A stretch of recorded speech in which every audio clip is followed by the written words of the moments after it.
Hi అండి. ఈరోజు మరొక మోరల్ స్టోరీతో మీ ముందుకు వచ్చానండి. ఆడబిడ్డ పెళ్ళి ఎలా జరిగింది అనే మోరల్ స్టోరీతో మీ ముందుకు వచ్చానండి.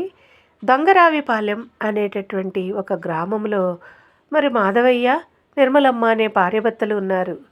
వీరికి ఒక 5 ఎకరాల పొలం ఉంది. వారు పూర్వీకులు ఇచ్చినటువంటి పొలము. మాధవయ్య చాలా కష్టపడి ఆ పొలాన్ని సాగు చేసుకుంటూ ఉంటాడు. ఒక 3 ఎకరాల్లోని చెరుకు సాగు చేస్తాడు. అలాగే మిగతా 2 ఎకరాల్లోనూ కూడా వేరుశనగ పంటను పండిస్తూ ఉంటాడు. ఆ ఊరిలో చాలా కష్టపడి పనిచేస్తాడు మాధవయ్య అని. మాధవయ్యకు మంచి పేరు ఉంది.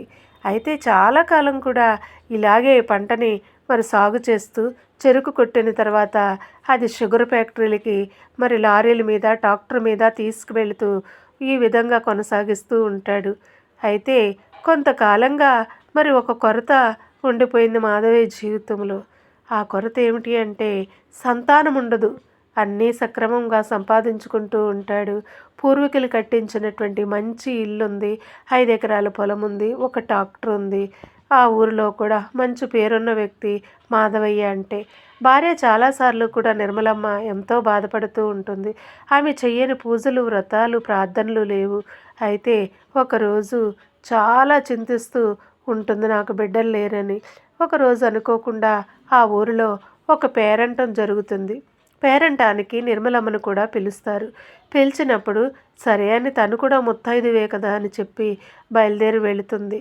అక్షంతలు వేసే టైం వచ్చేటప్పటికి, అమ్మ ఆగు ఆగు, నువ్వు వేయొద్దు అక్షంతలు ముందుగా అని చెప్పేసి ఒక పెద్దావిడ ఆమెను ఆప్ చేస్తుంది. ఆపేస్తే తనకి ఏమీ అర్థం కాదు. అప్పుడు ఇంకొక ఆమె వెనక్కి పిలిచి, అమ్మా నీకు ఇంకా సంతానం కలగలేదు కదా, బిడ్డ జడ్డ లేని వాళ్ళు ముందుగా వెళ్ళి అక్షంతలు వేయకూడదమ్మా, పిల్లా పాపలతో సుఖంగా జీవించేవాళ్ళు వేయొచ్చు అనంటే వెంటనే ఆ మాట తలంచుకొని వెంటనే అక్కడ భోజనం కూడా చేయకుండా ఏడ్చుకుంటూ ఇంటికి వచ్చేస్తుంది. ఇంటికి వచ్చేసి మంచం మీద పడుకొని ఏమీ తినకుండా ఏడుస్తూ ఉంటుంది. ఈలోపు భర్త పొలం నుండి వచ్చి నిర్మలమ్మ నిర్మలమ్మ అని పిలిచేటప్పటికి చాలా ఎక్కెక్కుపడి ఏడుస్తుంది. నన్ను గొడ్రాల కింద లెక్క పెట్టారు, నాతో అక్షంతలు వేయనివ్వలేదు, నాకు బిడ్డలు లేరని చెప్పి అని నేనేం పాపం చేశాను దేవుడా అని దేవుడి గదిలోనికి వెళ్ళి ఎంతో ఏడుస్తుంది.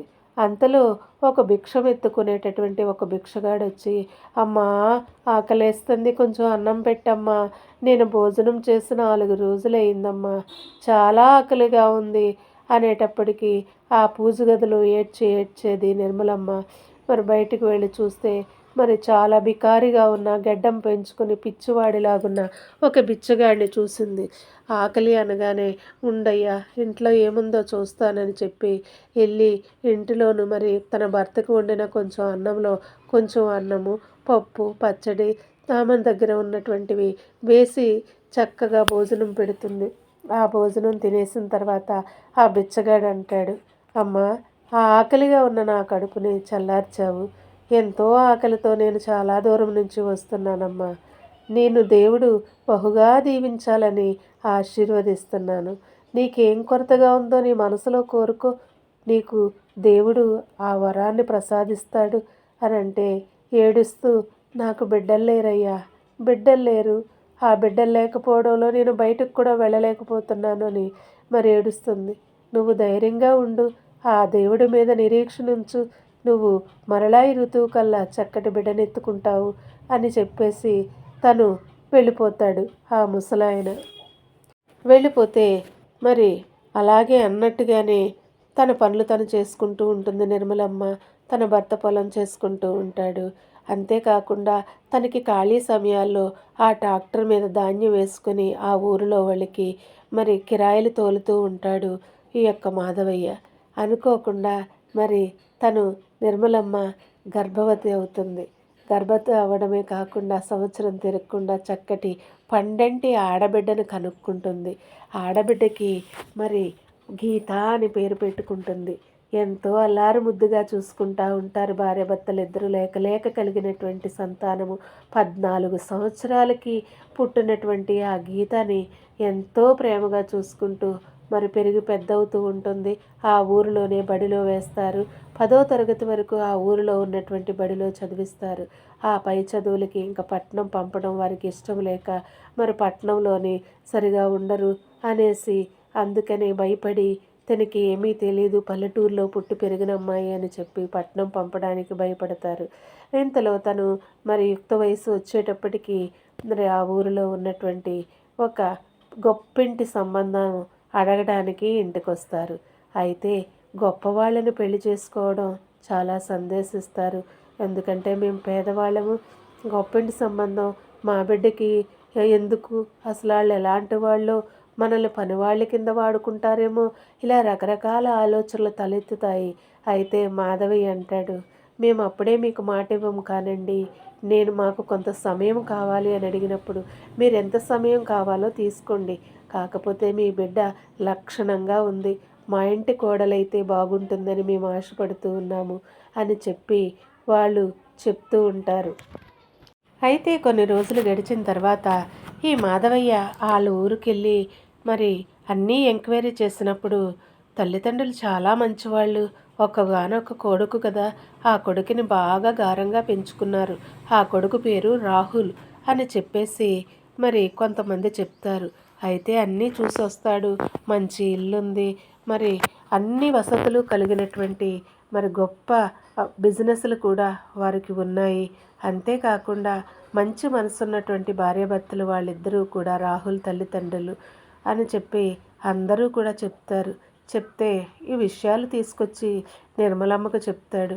మన గీత అమాయకురాలు, అయితే అంత గొప్పింటికి వెళ్ళి మన మన గీత ఇమడగలదా అని అడుగుతాడు.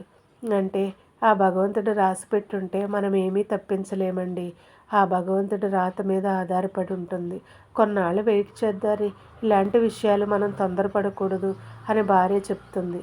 అయితే అయితే ఆ పక్క వాళ్ళు ఈ పక్క వాళ్ళు ఇరిగింటి వాళ్ళు మరి పల్లెటూరులో ఎవరింట్లో అయినా ఏదైనా జరుగుతుంది అంటే అందరూ వచ్చి మరి మంచి మనసుతో పలకరిస్తూ ఉంటారు.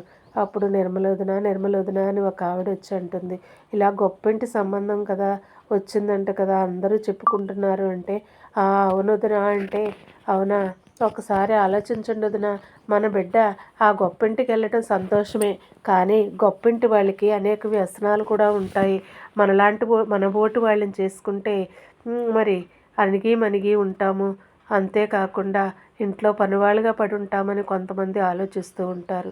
అంటే నేను వేరే ఉద్దేశంతో చెప్పట్లేదు సుమా, గీత నా బిడ్డ లాంటిదే, అయితే ఇలాంటివి కూడా జరుగుతాయి, అన్నయ్యని బాగా ఎంక్వైరీ చేయమని చెప్పు అంటే, నేను అదే చెప్పాను వదిన, నాకు భయంగానే ఉంది, కానీ మీ అన్నయ్య వెళ్ళి అన్నీ కూడా ఎంక్వైరీ చేసి వచ్చారు అని అంటే, అయితే సరే వదిన అని, ఏదైనా అవసరం ఉంటే మీ అన్నయ్య నేను వస్తాము, కబురు పెట్టండి అని ఆ పక్క వాళ్ళు ఈ పక్క వాళ్ళు అందరూ వచ్చి సలహాలు ఇచ్చి మరి మంచి చెడ్డ మాట్లాడి వాళ్ళ ఇళ్ళకి వెళ్ళిపోతారు.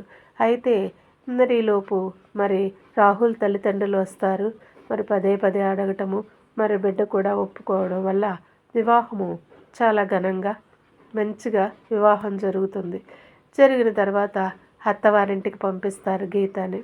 అయితే రాహుల్ ఒక్కగానొక్క కొడుకు కావడంతో చాలా గారాబంగా పెరిగాడు. అంతేకాకుండా ఏ యొక్క బాధ్యత అవ్వకుండా మరి గాలికి తిరుగుతూ, స్నేహితులతో తిరుగుతూ, ఉన్న డబ్బులన్నీ ఖర్చు పెడుతూ చాలా జల్సాగా తిరుగుతూ ఉంటాడు. అవన్నీ కూడా అబ్జర్వ్ చేస్తుంది గీత. అప్పుడు అబ్జర్వ్ చేసి అప్పుడు అంటుంది, ఏమండి మీరు ఎందుకు ఇలా వెళుతున్నారంటే, నువ్వు నా మీద ఏమీ ఆర్డర్స్ వేయకు, నేను వెళ్తాను అంతే, నీ పని నువ్వు చేసుకో అని చెప్పేసి అని కరాఖండిగా చెప్తాడు మరి గీతకి రాహుల్. అయితే తనన్నీ అబ్జర్వ్ చేస్తుంది కానీ ఏమీ పట్టించుకోదు. అయితే ఒకరోజు ఉన్నట్టుండి తండ్రి చాలా గట్టిగా చెప్తాడు, రాహుల్ తండ్రి అయినా వినకుండా అక్కడ ఇక్కడ బెట్టలు వేస్తూ మరి ఉన్న డబ్బుల్ని తీసుకెళ్ళి తగలబెడుతూ వ్యాపార బాధ్యతలు ఏమీ కూడా చూసుకోకుండా గాలికి తిరుగుతూ ఉంటాడు. ఇలాగే ఉంటుండగా ఒకరోజు మరి చాలా డబ్బు పట్టుకెళ్ళి పోగొట్టేసినప్పుడు తండ్రికి ఈ విషయం తెలిసి చాలా గద్దిస్తాడు, కేకలు వేస్తాడు. మరి అంతకీ కూడా పట్టించుకోకపోవడంతో తను చాలా బాధపడిపోయి టెన్షన్ తెచ్చుకుని గుండెపోటుతో మరణించేస్తాడు. రాహుల్ తండ్రి. రాహుల్ తండ్రి మరణించిన తర్వాత తల్లి ఒక్కరితే అయిపోతుంది. అయితే రాను రాను ఇలానే ఉంటుంది. వ్యాపార బాధ్యతలు కానీ ఏమీ పట్టించుకోకుండా గాలికి తిరుగుతూ ఉన్న ఆస్తంతా పోగొట్టేస్తాడు. అంతేకాకుండా ఉన్న వ్యాపారాలన్నీ కూడా పోతాయి. అప్పుడు వచ్చి అంటాడు, నేను ఏం చేయను, నా దగ్గర ఒక్క డబ్బులు కూడా లేవు, నీ పుట్టింటికి వెళ్ళి తీసుకొస్తావా అని గీతని అడిగితే గీత చాలా ధైర్యంగా చెప్తుంది, డబ్బులన్నీ అయిపోయినాయి, నీ వ్యసనాలు మానకపోవడం వల్ల మామయ్య గారు కూడా చనిపోయారు, వ్యాపారాలు కూడా దెబ్బతిన్నాయి, ఇక అత్తయ్య గారు మిగిలారు, జాగ్రత్తగా చూసుకో అమ్మని అని చెప్తున్నావు నాకు. నేనెలా చూసుకుంటాను జాగ్రత్తగా? నువ్వేదైనా పని చేసుకొస్తే డబ్బులు తీసుకొస్తే ఆ పెద్దావిడ ఆరోగ్యానికి అన్నిటికీ అవసరాలు ఇప్పుడే కావాలి. వాళ్ళు సంపాదించుకున్న మొత్తము నువ్వు తగలబెట్టడమే కాకుండా మళ్ళీ ఇప్పుడు నీతులు చెప్తున్నావు అని అంటే, ఇప్పుడు నన్ను ఏం చేయమంటావంటే, నేను ఏం చెప్తే నువ్వు చేస్తావు అంటే, నువ్వేం చెప్పినా కూడా నేను చేస్తాను గీత అంటాడు. ఇప్పుడు అంతా అయిపోయింది కదా, చేస్తాననే అంటావు. సరే, నువ్వు ఎంతమంది స్నేహితులకైతే డబ్బులు ఇచ్చావో, ఎంతమంది స్నేహితులతో అయితే తిరిగావో వాళ్ళందరి దగ్గరికి వెళ్ళి డబ్బులు అడిగి తీసుకురా అని గీత చాలా స్ట్రాంగ్గా చెప్తుంది. సరే వెళ్తానని ప్రతి స్నేహితుడి దగ్గరికి వెళితే, నా దగ్గర డబ్బులు లేవురా ఏమీ అనుకోవద్దు అని ఏదో ఒక సాకుకు చెప్పి బయటికి పంపించేస్తారు. మరొక స్నేహితులైతే, అలాంటి వాడితో రాహుల్తో తిరగొద్దు, అసలు రాహుల్ని గుమ్మాలోకి కూడా రానివ్వద్దు అని చెప్తారు. ఈ మాటలన్నీ చెవిన పడిన తర్వాత మరలా తిరిగి సాయంత్రం వరకు తిరిగి అన్నం లేకుండా వస్తాడు. రాగానే కాళ్ళు కడుక్కు రండి, అన్నం పెడతాను అని గీత అన్నం పెడితే, నాకు అన్నం వద్దు, నాకు చనిపోవాలని ఉంది, ఆత్మహత్య చేసుకోవాలని ఉంది అంటాడు. ఆత్మహత్య చేసుకోవాలని ఉందా? అయితే ముందు ఈ అన్నం తిన్న తర్వాత ఆలోచిందరు కానీ, ఈ అన్నం రేపటికి ఉండొచ్చు ఉండకపోవచ్చు, ఎందుకంటే ఈ రోజుకి దేవుడు ఇచ్చాడు ఇది మనకి, ఎంతో కష్టపడితేనే కానీ ఈ ప్లేట్లోకి ఆహారం రాలేదు అని చెప్పి అని అంటాడు. అయితే చనిపోవడం పిరుగువాడి యొక్క లక్షణం. ఇప్పటి వరకు జరిగిన దాన్ని మర్చిపోయి కొత్త జీవితాన్ని ప్రారంభించండి అంటే, నువ్వేం చెప్తే అది చేస్తానంటే నేనేం చెప్తే అది చేస్తారా? మరలా కష్టపడి డబ్బులు సంపాదించడానికి ప్రయత్నం చేయండి అని చెప్తుంది. సరే, నేను కష్టపడతాను, నాకు పని ఎవరిస్తారు, నా గురించి తెలుసున్న వాళ్ళు ఎవరూ కూడా పని ఇవ్వరు అంటే, పని నేను ఇప్పిస్తాను, మీరు చేస్తారా? ఏదైనా సరే చెయ్యాలి అని అంటుంది. అలాగే అనంటే, అప్పుడు పదండి, అత్తయ్యని మిమ్మల్ని తీసుకుని మా పుట్టింటికి వెళ్ళిపోతా, మా నాన్నగారికి కొద్దిగా పొలం ఉంది, మా నాన్నగారు ఎలా వ్యవసాయం చేస్తున్నారో అలా వ్యవసాయం చేయడం నేర్చుకోండి, అప్పుడు మీకు కొంత భూమిని కౌలుకి ఇప్పిస్తాడు నాన్న, ఆ వ్యవసాయం మీరు కూడా చేసి కష్టపడి డబ్బులు సంపాదించండి, డబ్బులు సంపాదించిన తర్వాత ఏం చేయాలని నేర్చుకుందారి అని అంటే, అప్పుడు డబ్బులు కష్టపడి ఆ పొలంలోనికి వెళ్ళి వాళ్ళ నాన్న దగ్గర వ్యవసాయం చేయడం నేర్చుకొని ఎంత కష్టపడితే రూపాయలు వస్తాయో అనేటటువంటి అవగాహనని అనే జ్ఞానాన్ని తను కలిగిన తర్వాత, తన కళ్ళు రెండూ కూడా తెరుచుకున్న తర్వాత అప్పుడు భార్య అంటుంది, చూసారా, డబ్బులు ఉన్నప్పుడు మీకేమీ తెలియలేదంటే, అవును గీత, నిన్ను కష్టపడి నాన్న ఎంతో కష్టపడి ఎంతో డబ్బు సంపాదిస్తే ఏమీ తెలియకుండా చాలా విచ్చలవిడిగా ఖర్చు పెట్టి పాడు చేసేసాను, ఇప్పుడు ఒక్క రూపాయి సంపాదించాలంటే దాని విలువ నాకు తెలుస్తుంది అని చెప్పి, ఇక నుండి నేను చాలా జాగ్రత్తగా నడుచుకుంటాను, వ్యవసాయం చేయడం నాకు బాగా వచ్చింది అని చెప్పేటప్పటికి అప్పుడు అంటుంది, ఇదిగో అత్తయ్య గారి దగ్గర చాలా నగలున్నాయి కాబట్టి మన ఇల్లు లాక్కున్నటువంటి వాళ్ళ దగ్గర ఈ నగలు అమ్మేసి మన ఇల్లు మనం విడిపించుకుందారి, అంతేకాదు ఇంకా 2-3 కంపెనీలు మనకి స్వాధీనం చేసుకుందారి అని చెప్పేసి, మరి మరలా భర్తని అత్తగారిని తీసుకొని గీత పల్లెటూరు అమ్మాయి అయినప్పటికీ ధైర్యంగా చాకచక్యంగా తన సంసారాన్ని చక్కదిద్దుకొని తన భర్తను మార్చుకుని తన అత్తగారిని మరి తన భర్తని తీసుకుని మరలా తన ఇంటికి వచ్చి చక్కగా వ్యాపారాలు చేసుకుంటూ మంచి అభివృద్ధిని సాధించి చక్కగా పిల్ల పాపలతోనూ ఎంతో హాయిగా జీవిస్తూ ఉంటుంది.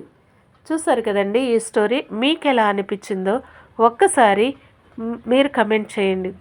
ఆడబిడ్డ పెళ్ళి ఎలా చేయాలా అనుకున్న సమయంలో గొప్పింటి సంబంధం కదా అని మరి పెళ్లి చేశారు, అన్నీ ఉన్నాయి కదా అనుకున్నారు, కానీ అక్కడ మనశ్శాంతి అనేది లేదు, క్రమశిక్షణతో మెలుగుతున్న కొడుకు లేడు ఆ ఇంట్లోనూ, అన్నీ కోల్పోవడమే కాకుండా అన్నిటినీ కూడా పోగొట్టుకుని మరి నిరాకారంగా నిలబడినప్పుడు తన ధైర్యంతోనూ తనకున్న జ్ఞానంతోనూ తన సంస్కారంతోనూ కూడా ఆ సంసారాన్ని మరలా నిలబెట్టుకోవడమే కాకుండా కోల్పోయిన వాటినన్నిటినీ కూడా మరలా ఎలా పొందుకోవాలో నేర్పించింది తన అత్తగారికి భర్తకి గీత.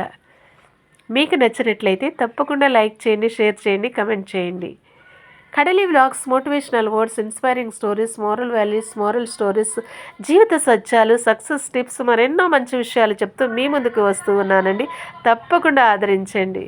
Thank you for watching.